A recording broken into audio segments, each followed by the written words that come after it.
Hello everyone. In this video, we're going to be covering a really cool feature on Microsoft Word called text to table.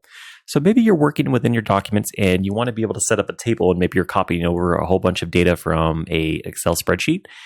Let's go ahead and actually add in 50 different columns here, and we'll see how we can quickly turn them into a table.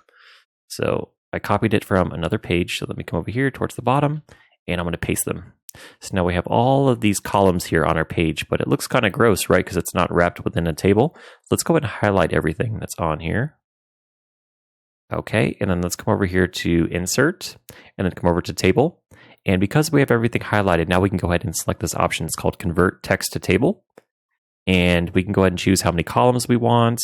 Do we want to adjust the column width? Do we want to go ahead and separate text at the paragraphs or commas, or however they're separated? You can go ahead and choose that here. But right now they're just separated by paragraphs. Let's go ahead and select OK. Okay, so now we have this table set up where we have all of these columns there, but maybe we wanted to add in something above it, and then maybe we wanted to add in something to the right of it. So insert column to the right. Okay, so we could do something like this. We could add a title for the set of columns, like current column title, and then suggested column title.